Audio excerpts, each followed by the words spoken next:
So, Jeff, can you tell me a little bit about what CLIMASCOPE is about? CLIMASCOPE is a data visualization tool. It takes data from the Community Integrated Assessment System models.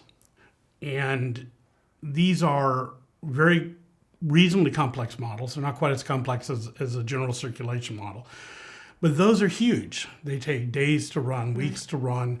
Even in a simplified form, you're talking about hours to run, and the data files are simply huge. And if you need to look at a lot of models or a lot of emission scenarios, you need both public and policymakers and scientists need a way to rapidly visualize that data.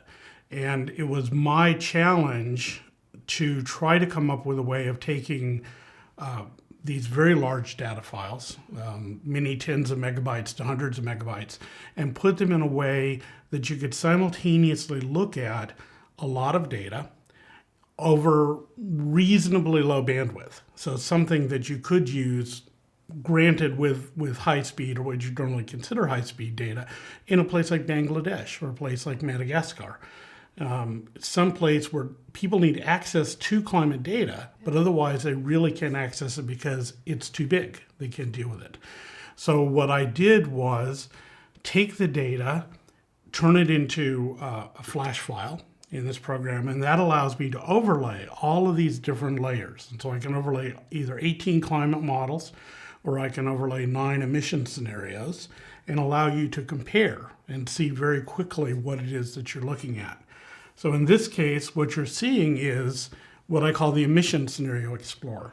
Now, this is something that if you're a policymaker and you want to see what the different emission scenarios would look like, or if you're the public and are trying to make sense of what people are talking about in the climate community, you can look at an area of interest. The geographic scale is half degree by half degree, about 50 kilometers by 50 kilometers. You can zoom in. You can zoom in farther from this, so you can look at the entire globe. And then you can simply click on a place.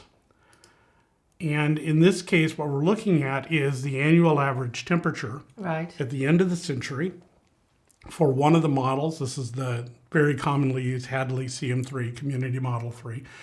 And so for London, you're looking at the observed annual temperature is 10 degrees Is that at the moment? Celsius. No, this is for the period 1971 to 2000. Right. So meteorologists use a 30-year average to look at it.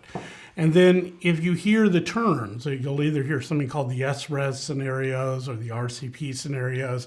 And the difference is the SRES were the old IPCC, the climate change community scenarios. The RCPs are the new scenarios. They're what modelers use to look at impacts. They tie back to certain emissions pathways or concentrations, which are what policymakers are debating, for example, right now in Doha. And if you want to see, well, at a low emission scenario, and this is the lowest scenario there is, which is called RCP 3PD, you would still look at it getting 1 degree C warmer. At the end of the century? At the end of the century. So that you would say, okay, well, that's not much, not but you have to realize that this is what's called a peak and decline scenario. So it assumes that emissions peak and then they decline, but it also makes assumptions that the temperature declines at the same time. And we now know from more recent modeling that it's unlikely that within this 100-year period of time that extra carbon dioxide could be taken up and you would actually get a decline in temperatures. So this is not a very realistic scenario. But if you want to look at the entire spread that policymakers are looking at, then this is the low end. So is this the front page and I can go on here and select a place? So anybody can come online. It's at climascope.tyndall.ac.uk, and it will load with this. This has been zoomed in slightly, so it'll load with the world. So you can select a place. There's information on how to use it. There's YouTube videos that will give you information on how to use it. And then we'll go through some of the other featured maps so you can see what it'll look like. But if you click through this, as the emissions go up, this is the previous low scenario, which is the So we're still SRES-B1. low. We're still very models. low. Yeah. We're now 2 degrees C warmer at the end of the century. And this is still on what generally would consider an unlikely scenario at this point, given emissions. Yeah. And then the next scenario in the new line is 4.5, you're 2 degrees warmer. And as you continue up the chain of emissions, essentially, what you see is the temperature get higher and higher. Yeah.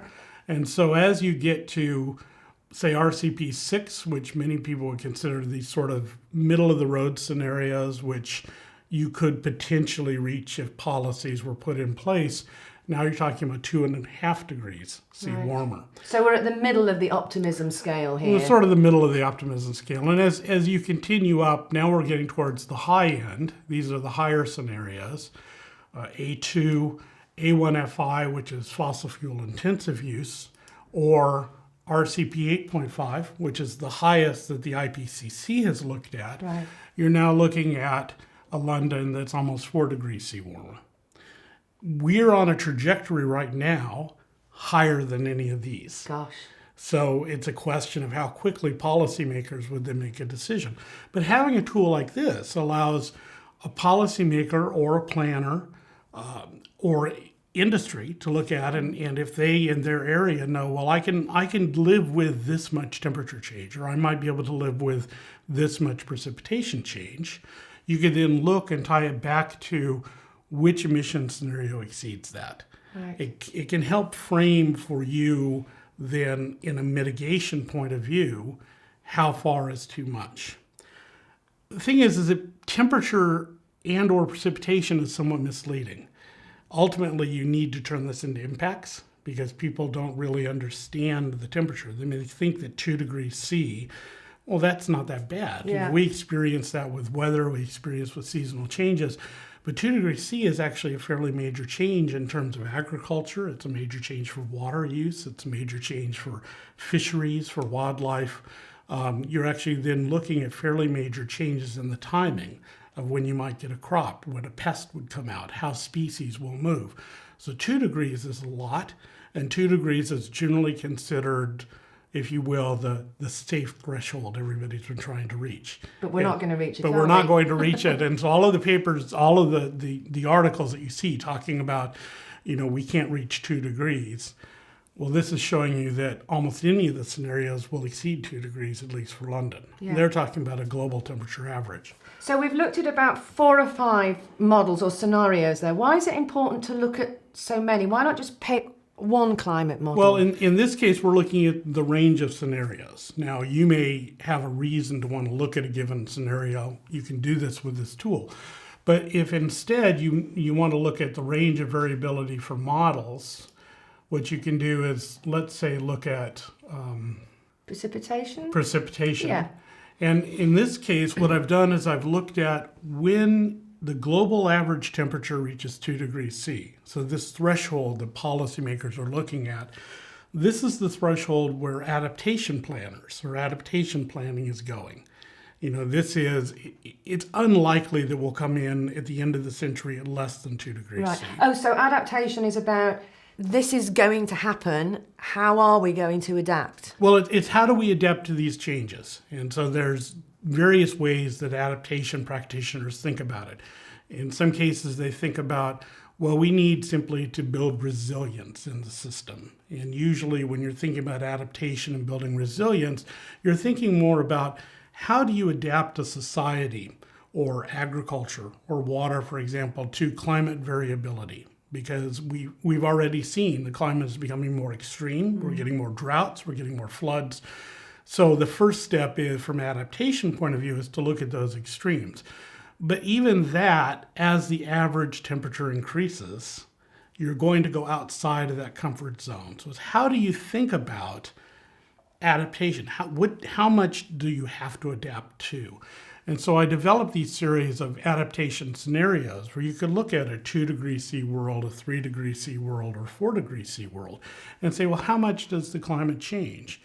Now, we have access to 18 climate models. Right. There are more than that. Some people use 24, but this really does cover the entire span of models that are considered highly sensitive to greenhouse gases. Mm-hmm.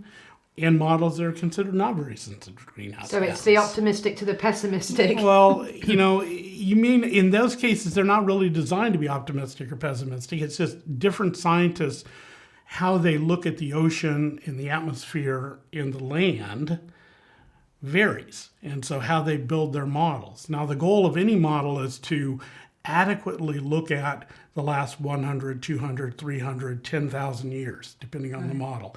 And this is how they run the models up, as you say, in order to then look into the future. And so not every one of the models is equally accurate in every part of the world. Right. You may want to look at one suite of models in one area, one suite of models in the other area. And it's sort of like mutual funds or stocks. There's a little fine print at the bottom. It says, past performance is no indication of future quality or future gains. The same is actually true with climate models. All you can do is look at how these change over time. Now, previously, what you would have had to do was you would have had to go to a website and you would have had to look at each model individually. You would have clicked on a model name. You would have taken all of this time. It would have loaded up. You would have looked at your area. Then you would have started all over again. Right. Pretty quickly, unless you're a scientist, you run out of the interest in going over and over and over again. Yeah. And so you may not look at the entire range of possibilities. Now, for temperature, by making these adaptation scenarios where we're looking at something like 2 degrees C, that's taking that into account. I mean, it's sort of saying, okay, well look, we're going to take care of this sensitivity in the climate models. And so the temperature doesn't vary a whole lot. It varies around the world, but between the models, the variation is in usually tenths of a degree, around 2 degrees C. Okay. That you can get from the models. But precipitation, the models can differ tremendously. Right. You'll have some parts of the world where half of the models will say it's getting wetter and half will say it's getting drier. If you looked at one model, you don't know then what the range of uncertainty would be. Right. And what other people do is say, well, we'll average all of the models. Well, an average isn't going to do you any good if 16 of the models say it's going to be wetter and you average that out and it averages out the 2 dry models, but in fact those dry models say it's going to be 50% drier. And you haven't prepared for that. So this allows you to look at that variation. So similarly, you can click on a place and you can zoom in or not, but we can just pick a place at random. As this is saying that the observed precipitation, monthly precipitation at this spot in England, it's about London, is 52 millimeters per month. Right. So it's averaged out over the year, divided by 12. And as you go through the different models, these are the model names, and what you see is, well, this one says it's drier, 50 millimeters, 51, 53, 51. Oh, 54. 54. No, nearly 55. Nearly 55. 51, 51, 55, 54, 54. And so what you start seeing in this range, well, here's one that's down to 49. And so you start seeing there are a number up at 55. Here's a 57. And so you're seeing that some of the models are saying it stays about the same. Many of the models are saying it's actually going to get wetter. Now, if you're a storm planner, if you're building these storm drains, for example, for London. Yes. And, you're taking into account what the last 100 years climate was. And this is how much storm flow you're anticipating. Now you up the mean climate rainfall by, say, 10%, realizing that those maximum flood events have also gone up now. Then what you see is, well, you're not putting in the right size storm drains. Or, what type of crops would you put in? So this level of information allows you to decide, well, how might we adapt to climate change? So within CLIMASCOPE, you actually have the option of looking at a whole series of different climate variables at this 2 degrees C. So cloud cover, which you might use, for example, whether or not you're looking at solar radiation for planting or something like solar panels. Yeah. Is it going to get cloudy or not? If you're an astronomer and you want to put in a new observatory, is it going to get cloudier there, drier there? Maximum temperature, minimum average temperature, precipitation, sea surface temperature. This would be very important for fisheries, for example. Average temperature, vapor pressure, which is more of use if you're for scientists in this case, or wet day frequency. And wet day frequency is simply how many days have 1/10 millimeter precipitation or more. That's a wet day. And so what you may find is precipitation goes up or precipitation stays the same, but the number of wet days goes down. That's going to be more extreme precipitation more rain events, on a particular more day. rain on a particular day. Right. And so this allows you to look at that level. Now, if you're going to overlay everything, we've done that for annual data. If you want to look at monthly data, that's possible to do as well. You simply have to register on the site. Then you have to go through it by month, by variable, by scenario, by climate model, because it's simply too much data to overlay. But as a way of looking at which model is the more extreme for your area, this gives the information to the public, to policymakers, or to adaptation professionals, and a way of looking at it either in terms of adaptation, which is temperature but not time, or mitigation, which is time, and then how much emissions there are. Yeah. So this is a sort of tool to easily look at what all the complicated climate models do. Yeah, easily and fairly rapidly. Now, that said, it's not that easy. Right. We're talking about dealing with very complex information, but trying to make it as easy for people to access as possible, and so that you can go to one place and very rapidly look at how much change do you see at that place for the entire range of models or for the entire range of emission scenarios. Right. Having that information, you may then zero down that I want to look at these models for this month. Then you can actually go into the more refined data or download the data yourself. At that level, you're probably talking about a consultant using it, a government scientist using it, or scientists using it. So the public gets a general idea. It has some interesting tricks to it. So there is something called an eco mapper, and marine's easiest to look at. And what an eco mapper is it allows you to look at where is it between this temperature and that temperature. Okay. So in this case, this is at a global average temperature increase of 2 degrees C. Right. For the Hadley CM3 model, what you're looking at is global sea surface temperature. But if you just want to look at those areas where it's, say, between 10 degrees and 15 degrees, so perhaps there's some fish that you're interested in, or salmon farming, then you can simply move these little sliders and 10 degrees,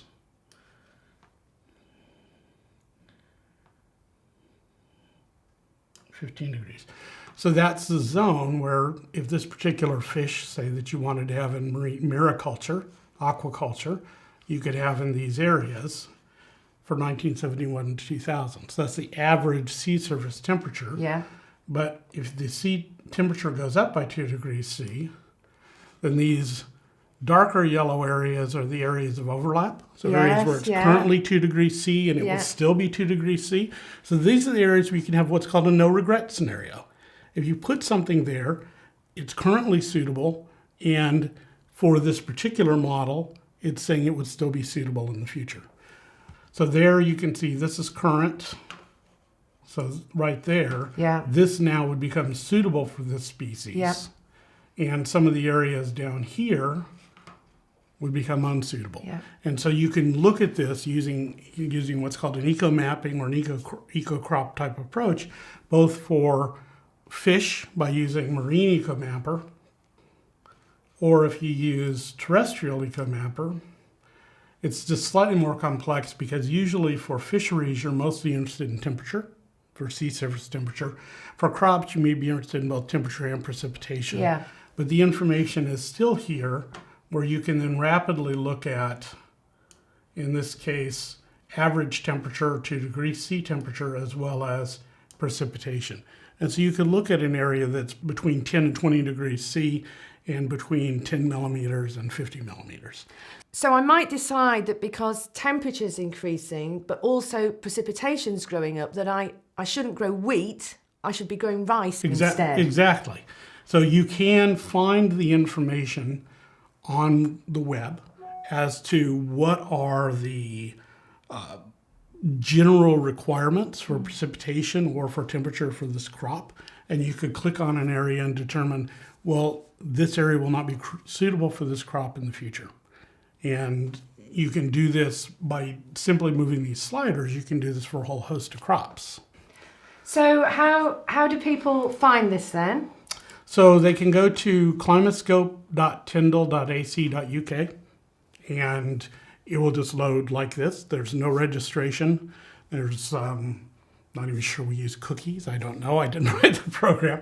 But if you want more information, if you want to get beyond these featured maps and actually want to get down to look at a given month for a given climate scenario, for a given climate model, then all you have to do is register, which is free. Yeah. And it just allows us to sort of track the use better and then log in which case you can then select exactly what you want to look at. And at that point, you can actually download the data as well. So as a scientist or as a user, if you wanted to look at it in your own GIS system, you can download the data and use it.